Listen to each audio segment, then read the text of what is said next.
bringing anti-racism to the altar. So this Go Deep time that we've set aside every week is meant to take some topic that we want to focus on for deeper spiritual formation. And those topics have been various if you've been, tuning in from week to week. But certainly one of the things that we consider central to spiritual formation at Green Street is anti-racism. Just realizing that we have been formed by social forces around us and the history that came before us in ways that we might not even have realized.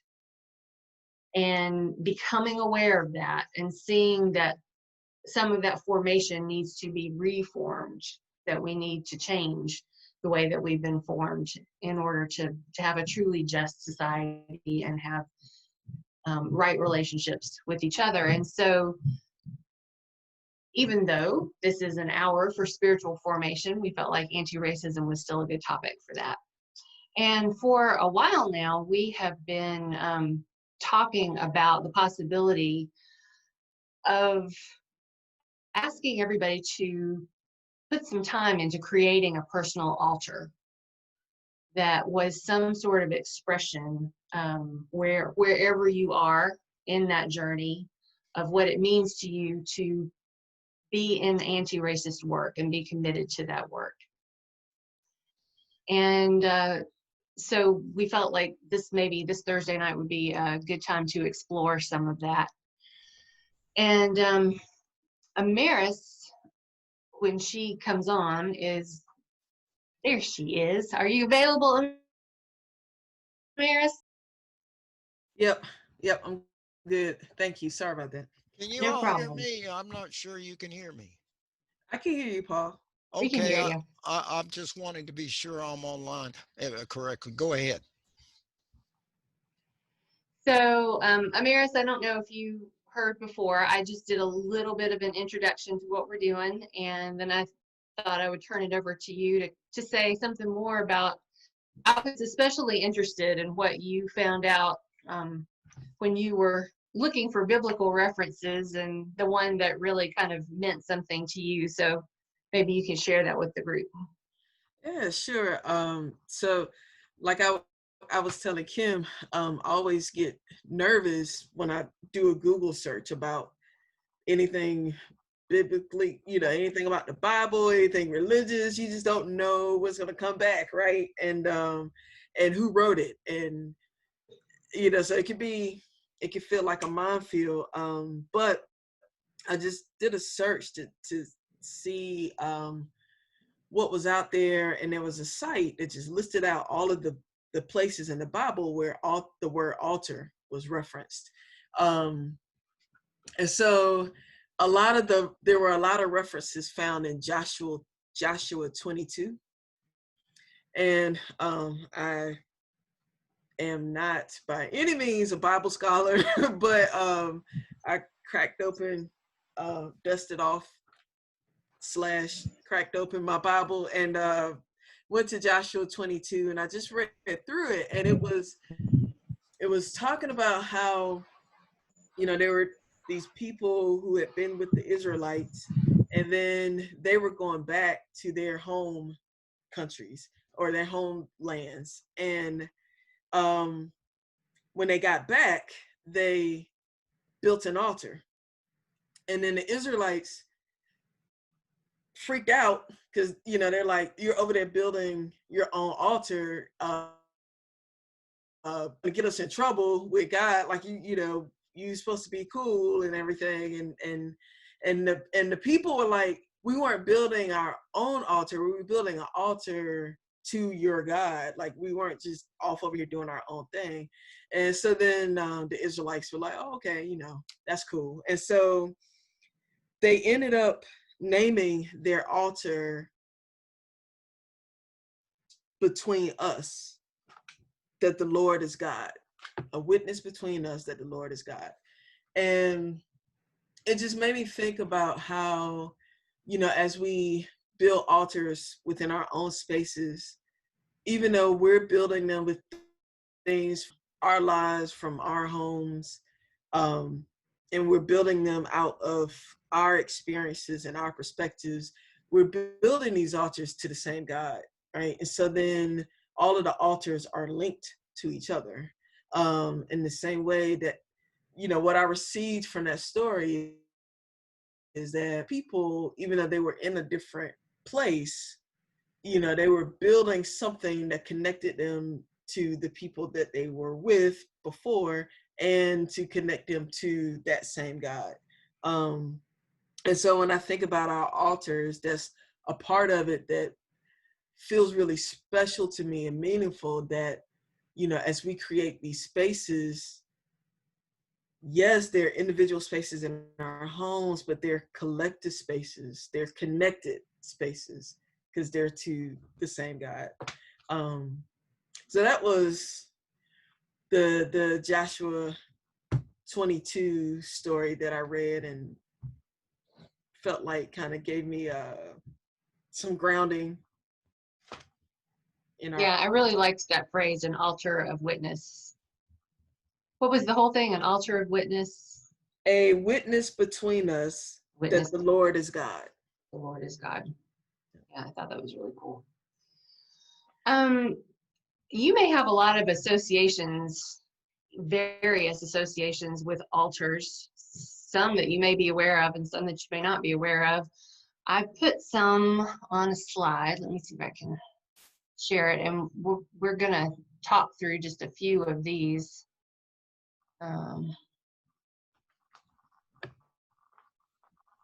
I thought her Bible reflection was marvelous.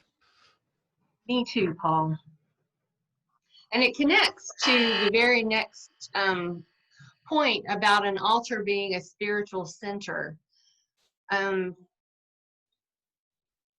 think that one of the things that's been hard about COVID has been losing the anchors that I had before. And the actual physical space of Green Street, being in the sanctuary around the altar, was a way to keep me centered in the week. That rhythm of coming back to that spot every Sunday, week after week, was a way to keep me spiritually centered too. And now that we're not doing that, I feel like I don't have that. And so it's interesting, I think, in a way, since things aren't getting a lot better and we don't have any immediate plans to go back to the way that we used to meet, to really think of creating these altars as spaces that center us spiritually, that we can come to on a regular basis, whatever that means, whether it's daily or every few days or once a week, whatever that means to us, but to find the rhythm that gives us a center in time and pulls us back toward God and toward the people that we care about. And in this case, maybe later we can talk together about how broad the altars can be, but we have made them really specifically thinking about our anti-racist work, but also thinking about that as a spiritual center. And I know, Amaris, you had said that the idea of the earthly meeting the heavenly was something that resonated with you. Could you say more about that? Yeah. So Michael shared with us some ideas about how, to go through this exercise of building our own altars, and perhaps that's a resource that we can share with everyone who's here tonight. But he mentioned this concept of the altars being where the earthly meets the heavenly. And so, when I think about trying to come into contact with God, or to come into that space, I know that God is always with us, right? But there's sometimes where I feel like I really feel God, like if I'm off in the mountains or somewhere, or at the beach, something about nature, right? Always just reminds us of how small we are and how big God is. And so there are these times where I feel like, I'm in that God space, right? Even like I said, I know God is always with us, but these altars can also just kind of be that kind of mesh point, where we're coming with ourselves and with our things into space where God is meeting us, with all that God is. Right. And, part of it has to do with the things that we choose to put on the altars, which out of context and by themselves may not have had a particular meaning. But when you put them on an altar with an intention of them being meaningful and maybe being meaningful in relationship to other things that are on the altar, they become more than they were, more than just the object itself. And that's part of where earthly meets heavenly, is in the building of meaning around a thing and opening that space within ourselves and among ourselves for God to fill it with meaning as well. So yeah, I think that's a really cool one. They are very physical expressions of commitment. Y'all have heard me say that I grew up Baptist, so you can imagine how many altar calls I heard, in my life. Many, many, many. And that phrase was always a phrase that meant, are you going to come down and dedicate yourself to something? Are you going to come to commit yourself to something? And I do think that, separate from my evangelical upbringing, altars give you a way to physically express the intention, the commitment that you hold in your heart. And that's important, because it's easy not to act on something when it's invisible to you and to anybody else. And when it's visible in the world, it sort of lays a claim on you that wouldn't have been there otherwise. And also just the creative act of making these spaces, I think, is empowering. Pulling these things together and really deeply thinking about them and just making the space, I think, makes you more ready for real action in the world. And so that expression of commitment is important. How about remembrance? Do you have anything you want to say about that, Amaris? Well, when I thought about examples of altars that I've seen in people's homes, they've been in memory of people that meant something to them, family, ancestors, and so that became a part of what was important for my altar, was that kind of remembrance piece. Yeah. Mm-hmm. To make it live all over again in Mm-hmm. memory. Yeah. When Amaris and I were talking about this, this next one, the atonement sacrifice, is certainly something that is associated with altars, but it was also something that I was a little bit reluctant to talk about, just because in many cases, the idea of sacrifice on an altar has been so violent, and I don't want to reinscribe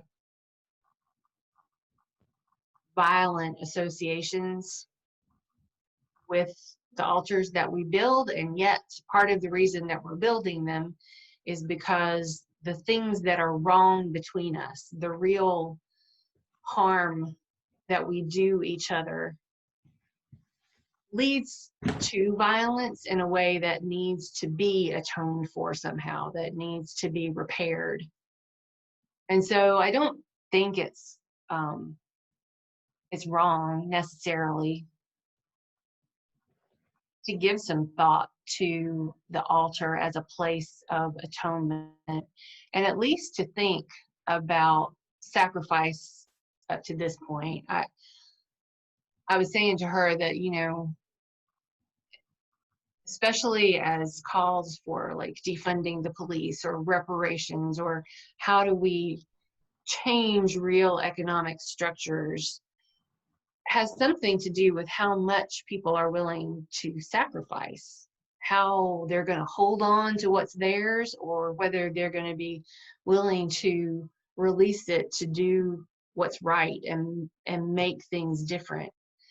And you know, in the 60s, during the civil rights era, making it so that people can sit at the same table in the same restaurant and use the same restrooms.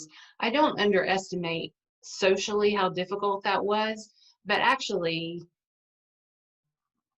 you know, sacrifice anything for that time. And I think some of the question that kind of resonates in this part with me is, what am I willing to sacrifice? How committed am I? And do I give my best?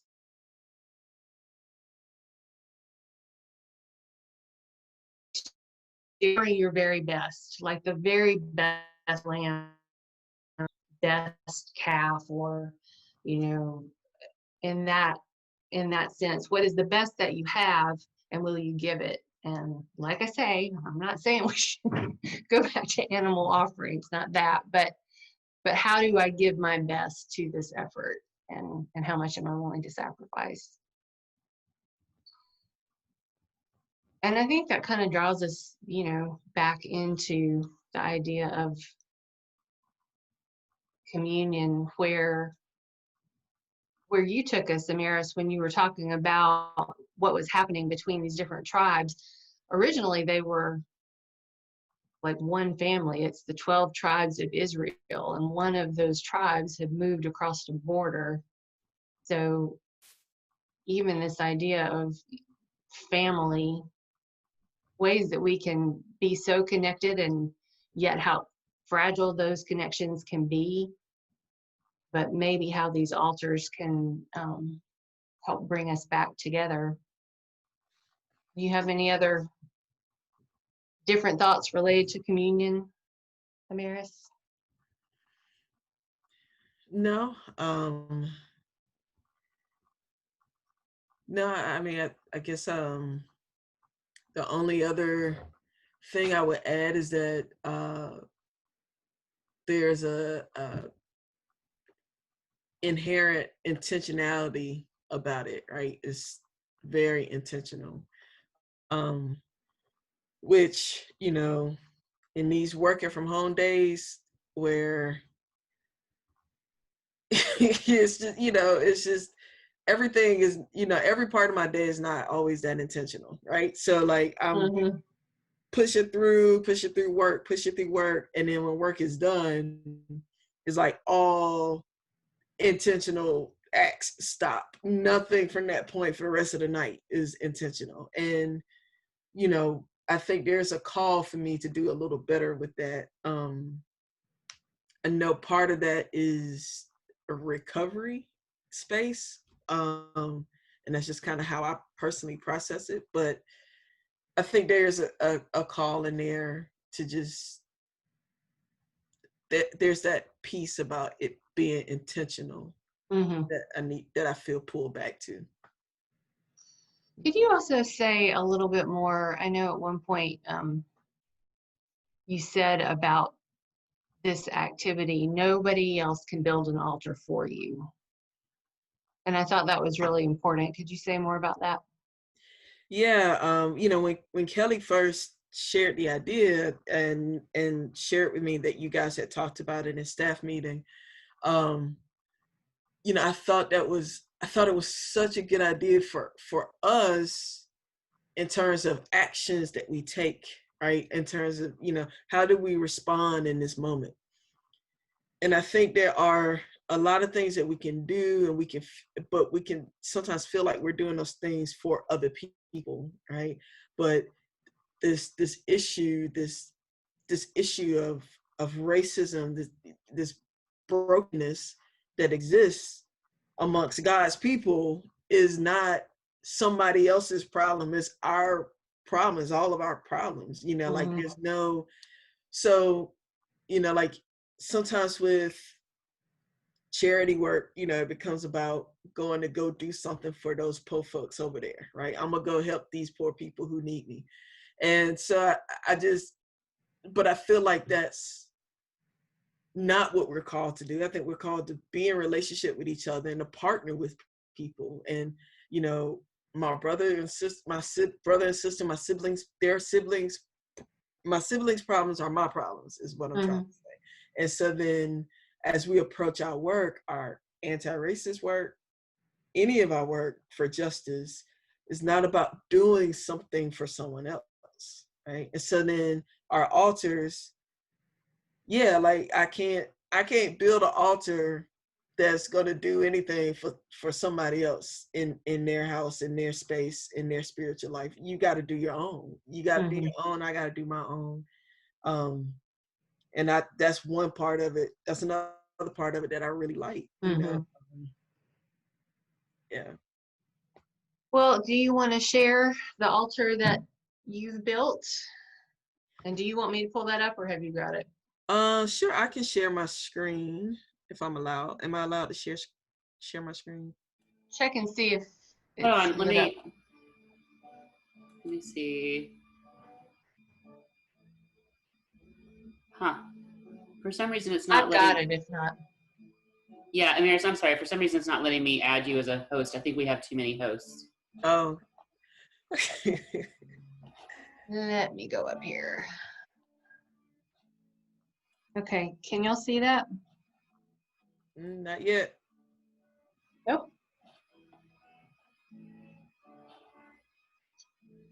Can you see it, Heather? No.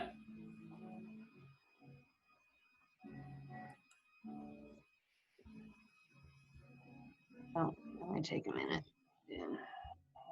So while you work on How that. about now? No?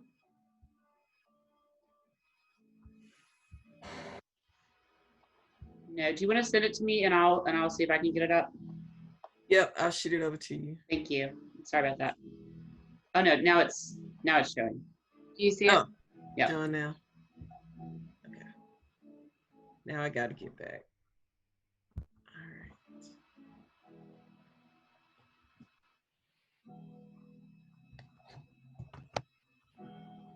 Can y'all hear me? Yes. My computer has frozen. Oh no. Let me. It's thinking really hard about something. I'm not sure what. But I could talk about what's in the image. You can hear me. Mm-hmm. Okay. So I set the altar up on my bookshelf, and I set it up in front of these books of some African American Black female kind of, I don't know, fantasy is not really the word, but fiction writers, right? And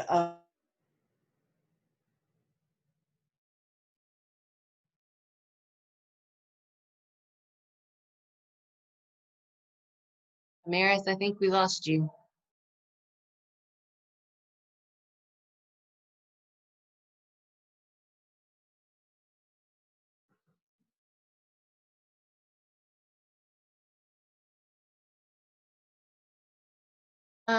Let's see.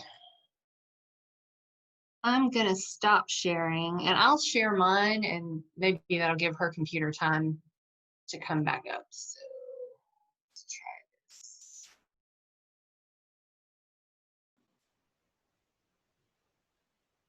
It looks like, oh, never mind. She left. I was going to say I could try removing her, but it looks like she left in the room.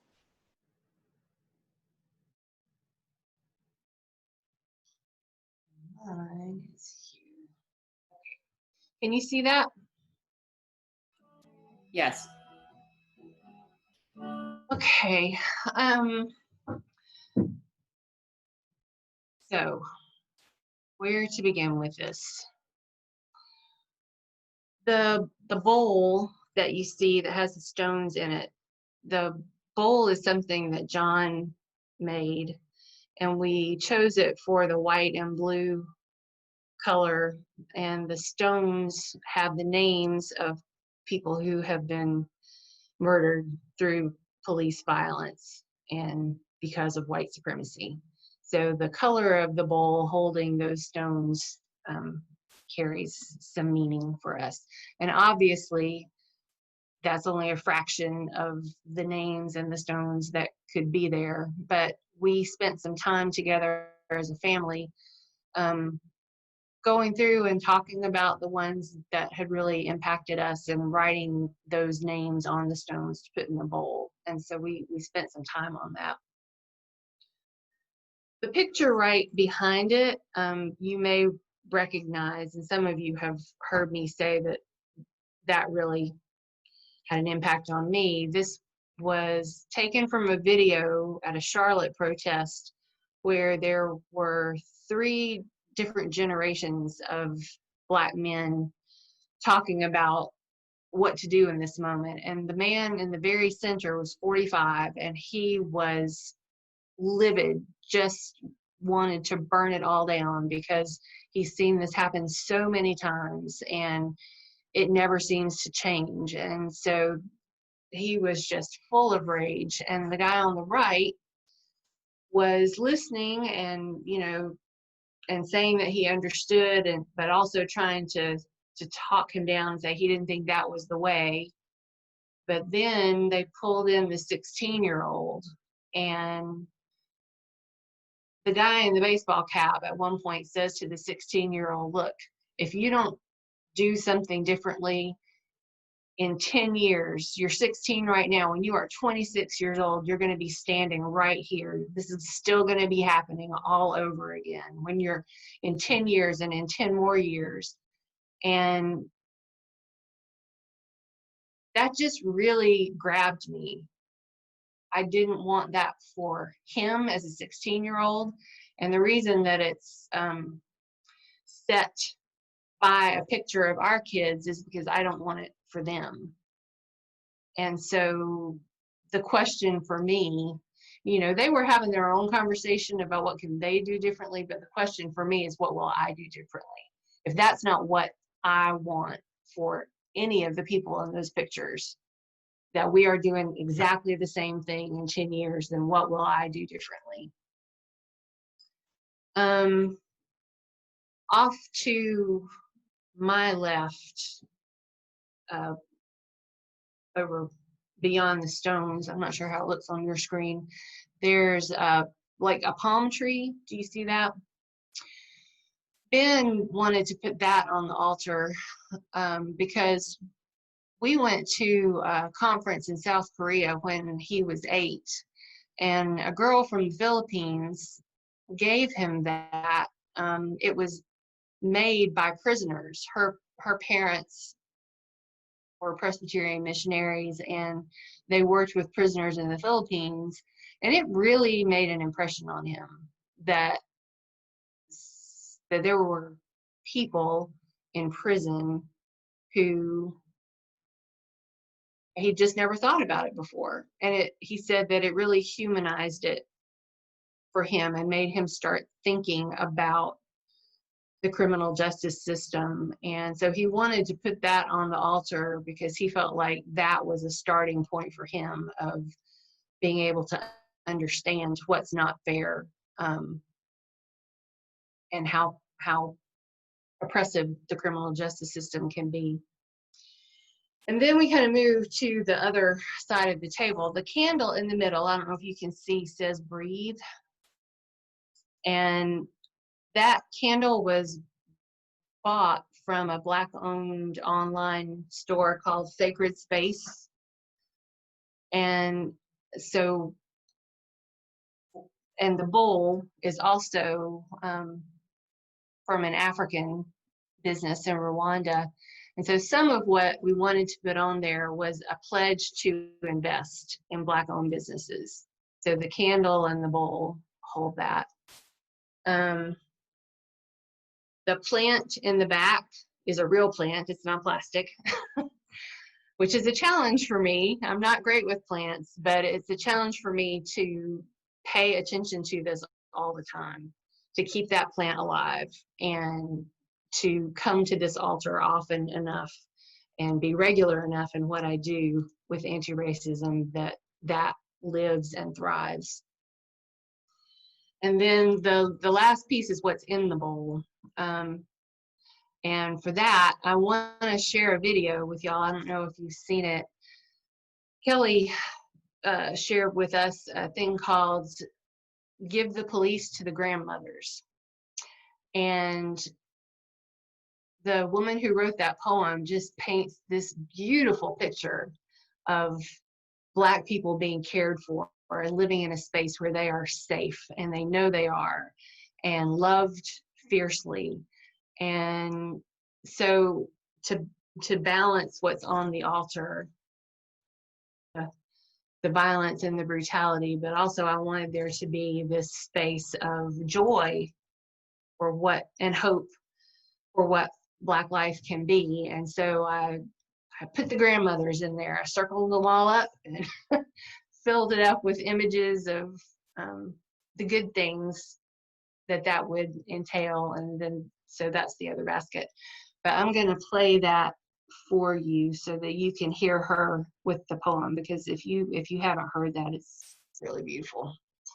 Let me see if I can find it.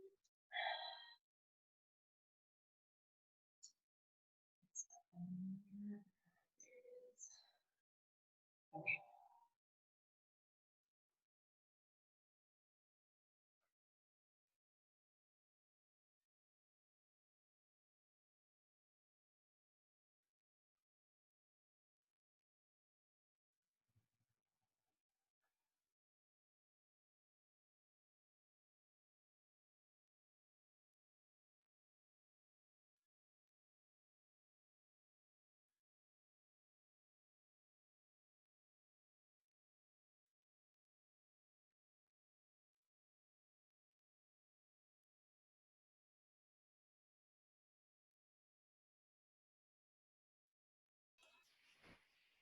Hey, Kim, there's no sound. Oh. Well, there is on mine, but I don't know. You have to check share sound when you share it. Did you do that?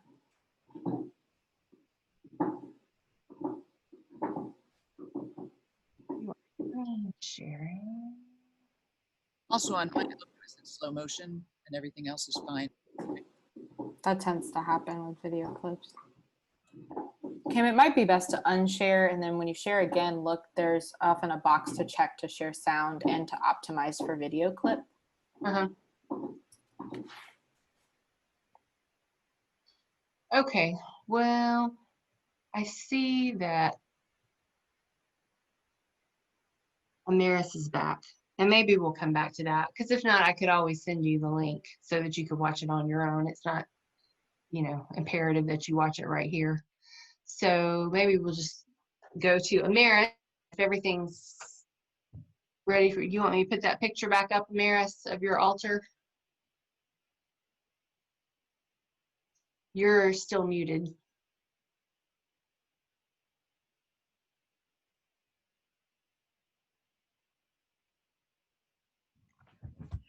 Okay. Yes. Okay. Put the picture back up. All right. Tough tech day.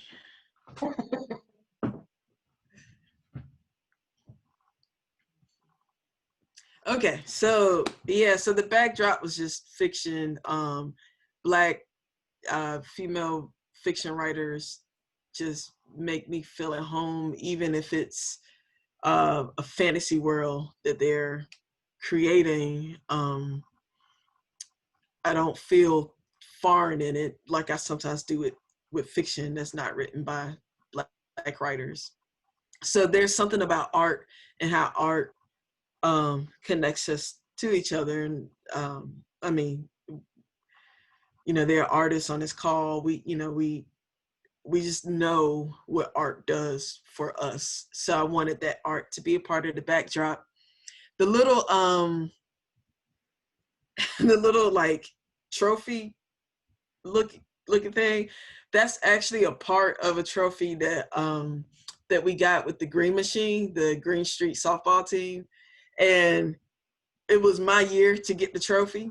Not because I was like MVP or anything like that, but it was just my turn. It was just my turn to get the trophy.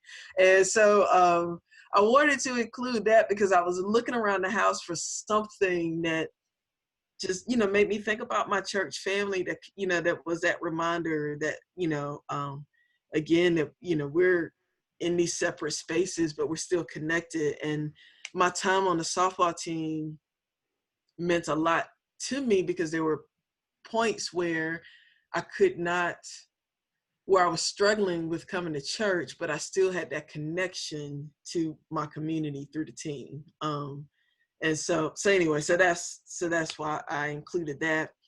There are two pictures. One of them has my auntie in the foreground, and then is my two nieces when they were little, and my mom is way back ahead. And this was a picture taken from when I was in college, and I came home and we went to the park, and it was just, and the picture next to it is my dad. So my auntie was a parent to me. And so that's why I have the 3 candles to just kind of try to represent my auntie, my mom, and my dad. Or, of course, 3, there's the symbolism with the Trinity. But I really, as I've gotten older, have reflected a lot on what I have learned from each of them about how they navigated the world. They all graduated from a segregated high school in 1965 and 66. And so there were just a lot of lessons that I've taken from them, just thinking about things they've experienced, ways that they had to approach work, what I've learned from them. I just wanted to bring that forth, to be mindful of the fact that the fight is not new. And, it's not just a fight for me. Those babies in that picture, my nieces, they're in their 20s now, but, the fight is it's generational, right? Unfortunately, it's generational. But the way, hopefully, the things that my nieces will face as they continue to move through life will be different from what my auntie and my mom and my dad faced as they were moving through. There's a little green rock there that somebody gave me. I can't remember who, but it was somebody, a friend. I can't remember which. I think I know which friend, but I'm not sure. But they gave it to me because they just wanted to give me something. And so it was just, again, this kind of like acknowledgement that, we are loved, we are cared for, right? This smooth rock, you pick it up and you just, just running my thumb over the smoothness of the rock and just remembering that it was given to me, from this place of caring. There's a little bracelet there, and my mom made that bracelet, and it has my name fixed into it. She made it within the past couple years when she was going to like an adult care center. My mom was always very independent, but she had a stroke in 2006 that completely changed the path of her life. And it was because she did not have access to healthcare. She had worked in a plant for 20 some years. The plant closed. So, there went her benefits, her health care. She was trying to manage her health issues and couldn't, and she had a stroke. And, I don't know, that bracelet just, I know that she made it in that program, and she made it, and she was proud of it to give it to me, you know, but like, there are just issues with these systems that she should have still been a working, contributing person. That's what she would have wanted. And she's, you know, made a lot of recovery, but I don't know, these systems, man, they don't do God's people right. There are 2 pins there. One says Black Lives Matter, and the other one is it's supposed to be like the likeness of Okoye from Black Panther. And I just you know, she was a warrior, but also it was just this, you know, Wakanda, this idea of Wakanda, I just think fed, again, art, what art does for us, but like Wakanda just kind of fed us, you know, it fed people, fed Black people. It was like, you know, look at us building something, right? Look at us, you know, and I think there's so many images that we get that are negative and that don't help us to see what we can be outside of these systems, or what we could be with different systems in place. And so, so yeah, it was just, I guess, again, just speaking to the inspiration, the call within myself when I think about working against my internalized racial oppression, is this call to remember that, you know, I can be so much more than what this world might tell me that I could be. And that, you know, so yeah, so those are the different pieces of things that I just, you know, went through the house and was looking forward to. I wanted to represent my family, past and generations to come, with my nieces, and I wanted to lock into our community, and yeah, that's a, and to speak to systems. So that's my altar. Thank you. I mean, I think that really speaks to the way that simple things that, you know, might not have big meaning for anybody else can have such deep meaning, especially when they're put together with intention. I think it's really beautiful. Thanks for sharing that with us. Yeah.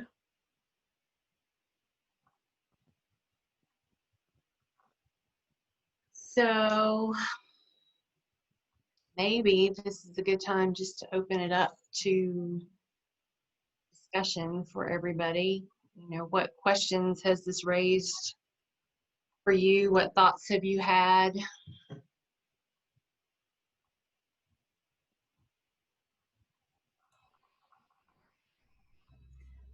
I was just going to say that, this is Heather. I was just going to say that I think it's really helpful and interesting that I think when we think about altars, I put my video on.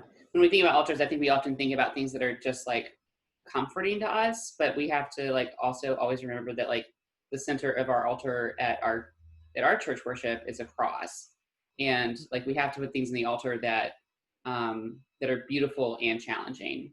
Mm-hmm. And you guys both did that, and I really appreciated seeing those images from both of you. Thank you. Yeah, this is really, so we have an altar, it's like kind of behind me, but Colin and I created it, you know, several years ago, and I actually have been thinking recently that it might be time to rearrange some things, because there's some stuff that doesn't quite fit, you know, particularly I think for Colin's spiritual journey, but also for mine. And there's some other things that I want to be more central in that visual. So this is really helpful.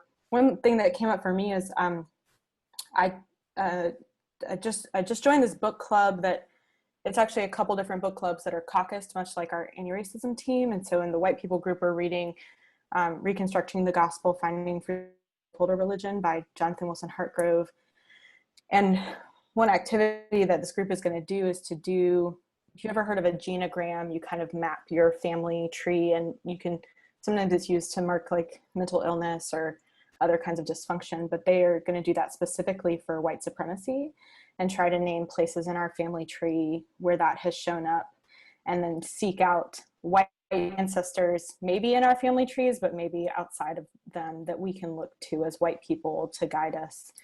And my mom has been doing a lot of work with our family tree and finding that there are slaveholders in our family tree and trying to think through what to do with that as a family. And so that just struck me as something that I want to dig a little deeper in for myself, because just the language of ancestors is not one that gets used much in the whiteness that I grew up in, but I think it's a really powerful and important thing. And just to say that some of my biological ancestors may not be people that I want to look to in this work, but that it's also important to know that that's where I come from, and that the privileges that I stand on now come from places that require ongoing repentance and reparation. So anyway, this is really cool, and there's a lot coming up for me.